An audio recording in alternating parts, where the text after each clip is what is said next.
नमस्कार। मैं राज जानी वर्ष 2025 में आप सबका स्वागत करता हूं।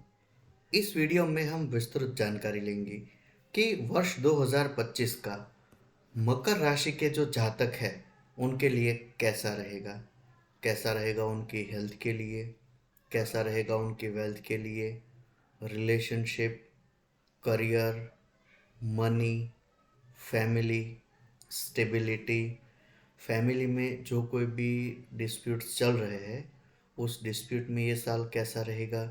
साथ ही में जो बच्चे पढ़ाई कर रहे हैं उनके लिए ये साल कैसा रहेगा। और जो लोग शादी से रिलेटेड प्लान कर रहे हैं तो उनके ऊपर ये साल का इम्पैक्ट ग्रहों का कैसा रहेगा। साथ ही में करियर के ग्रोथ के लिए, प्रोग्रेस के लिए, सक्सेस के लिए, या तो फिर आपके लाइफ में जो अभी चेंजेस और चैलेंजेस आ रहे हैं उनमें ये साल कैसा रहेगा। साथ ही में हेल्थ वाइज भी आपके लिए ये साल कैसा इम्पैक्ट रहेगा। इस सब की विस्तृत जानकारी हम इस वीडियो में डिस्कस करते हैं। वर्ष 2025 में 4 ग्रहों की जो ट्रांसिट है वो आपको मेजर लेवल पे इम्पैक्ट करेगी। खास करके शनि, गुरु, राहु और केतु की। सबसे पहले हम देखें तो शनि देव अब तक मतलब कि 29 मार्च 2025 तक अपनी खुद की कुंभ राशि में ट्रांजिट कर रहे थे। वो ट्रांजिट मकर राशि के जातकों के लिए शनि देव के साढ़े साथी का अंतिम पड़ाव और बचे हुए कुछ महीने रहा। 29 मार्च के बाद मकर राशि के जातकों को साढ़े साथी की जो इम्पैक्ट थी उसमें से रिलीफ मिलना चालू हो जाएगा। मतलब कि साढ़े साथी की इफेक्ट खत्म हो जाएगी। शनिदेव जब तक आपके धन स्थान में थे तब तक आपको फाइनेंशियल मैटर रिलेटेड कोई भी काम आपका ऑब्स्टेकल लेवल पे आ सकता है। साथ ही में लंबे टाइम से अगर आप प्रॉपर्टी या व्हीकल परचेज करने का चाह रहे हो तो उसमें भी कोई ना कोई हर्डल्स आना, और कोई चीज़ ऐसी हो कि जिसमें आप रिपेयर या मेंटेन करना चाहो तो भी आपको without reason delay delay feel करना, ऐसा होता है।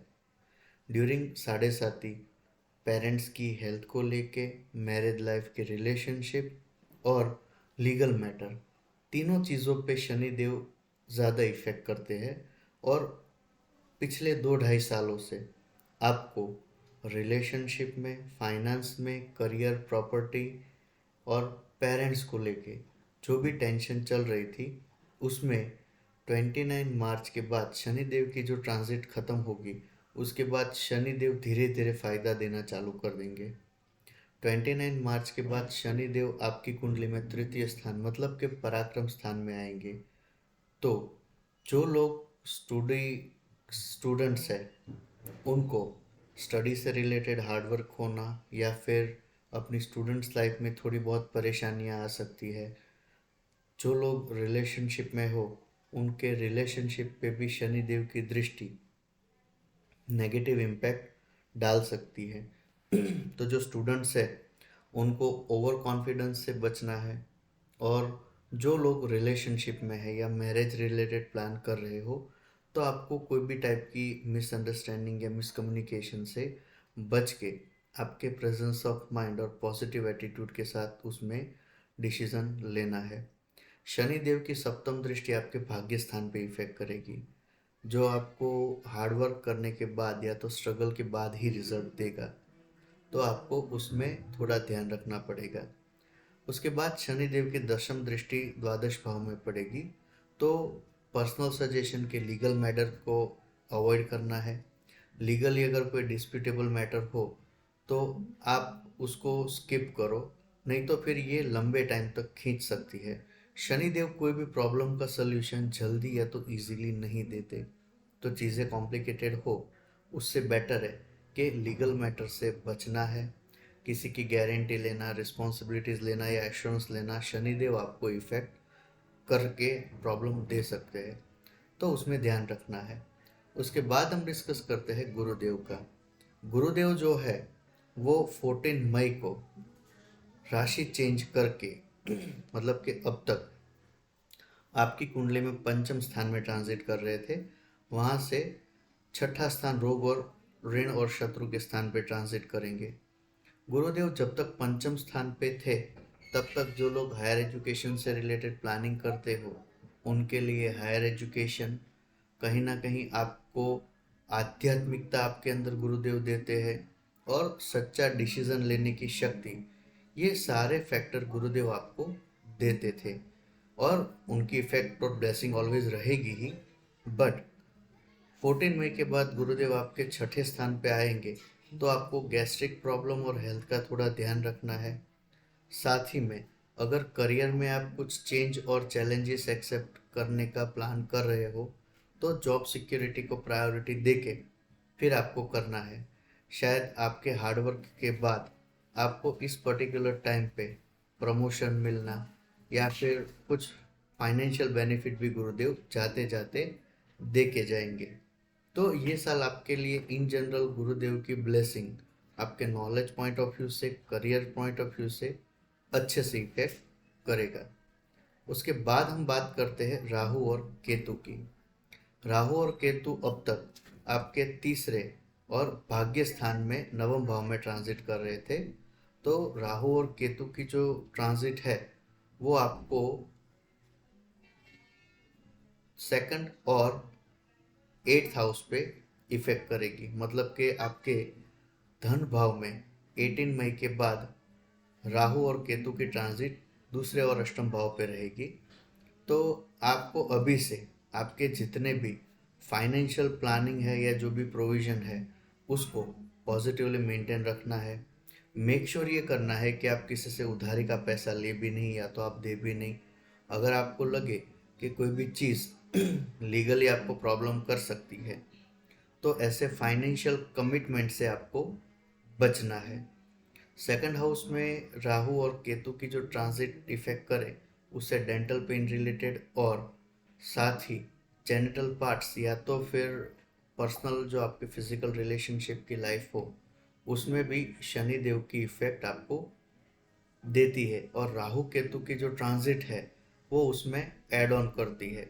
तो अगर आपको लगे कि कोई भी टाइप की आपको ऐसी हेल्थ की बीमारी हो, तो किसी अच्छे या निष्णात डॉक्टर की एडवाइस लेना आपके लिए कंपलसरी रहेगा।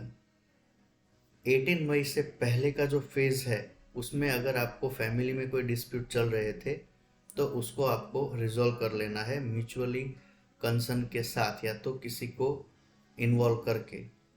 उसके बाद आपको राहु और केतु की जो इफेक्ट धन स्थान पे जाए, तो ध्यान ये रखना है कि हॉस्पिटल में खर्चा या तो फिर लीगल मैटर में खर्चा, ये चीज़ों से आपको बचना है। मान लो कि आपको लगे कि अनवांटेड खर्चे हो रहे हैं, या तो डिप्रेशन फील हो रहा है, तो उस टाइम पे आप शिव जी की पूजा करो, किसी पंडित जी के पास राहु और केतु से रिलेटेड मंत्र जाप करा लो, और चींटियों को आटा चीनी हर बुधवार के दिन रेगुलरली आप खिला दो। तो उससे आपको उसमें थोड़ी बहुत रिलीफ मिलना चालू हो जाएगा। फिर हम ओवरऑल जनरल बात करें, तो ये साल मकर राशि के जातकों के लिए मिक्स वाला रहेगा। जनवरी महीने में थोड़ा हेल्थ का टेंशन रहेगा, और साथ ही लीगल मैटर आपको इफेक्ट कर सकती है। फरवरी महीने में आपको फाइनेंशियल प्रॉब्लम्स का थोड़ा ध्यान रखना पड़ेगा, कहीं पे पैसे ब्लॉक ना हो उसका ध्यान रखना है। मार्च महीने में आपको फादर की हेल्थ का थोड़ा टेंशन रह सकता है, या तो फादर के साथ मिसअंडरस्टैंडिंग रह सकती है। अप्रैल महीने में आप कोई प्रॉपर्टी या व्हीकल परचेस कर सकते हो, या तो फिर मदर की हेल्थ को लेके आपको टेंशन रहेगी। मई महीने में जो स्टूडेंट्स हैं उनको स्टडी से रिलेटेड टेंशन रहेगा, और जो लोग मैरिड है और चाइल्ड रिलेटेड प्लान करते हो, तो आपको संतान संबंधी क्वेश्चन इस पर्टिकुलर टाइम पे इफेक्ट करेगा। फिर जुलाई महीने में पार्टनर के साथ डिस्प्यूट ना हो उसका ध्यान रखना है। अगस्त महीने में स्टमक रिलेटेड, किडनी रिलेटेड, या तो फिर किडनी स्टोन रिलेटेड जिन लोगों को भी कोई प्रॉब्लम हो, तो वो लोग हेल्थ का थोड़ा प्रिकॉशनरी ध्यान रख सकते हैं। फिर अगस्त एंड और सितंबर के बिगिनिंग में आपको कोई ट्रैवलिंग का प्लान हो सकता है। अक्टूबर एंड और नवंबर महीने में आपको करियर वाइज थोड़ा ध्यान रखना है कि कोई रेपुटेशन या एलिगेशन ना आए, और करियर की वजह से डिस्प्यूट या तो फिर डिप्रेशन आपको ना फील हो, उसका थोड़ा ध्यान रखना है। फिर हम बात करते हैं नवंबर एंड और दिसंबर महीने में आपको अनवांटेड एक्सपेंसेस का भी ध्यान रखना है। ज़रूरत पड़े तो आप इस पर्टिकुलर टाइम पे आपके कोई पुराने फ्रेंड को आप फाइनेंशियल हेल्प कर सकते हो। तो ये रहा इन जनरल ओवरऑल मकर राशि का राशिफल। आशा करता हूँ ये पूरा साल आपके लिए और आपके परिवार के लिए मंगलमय रहे।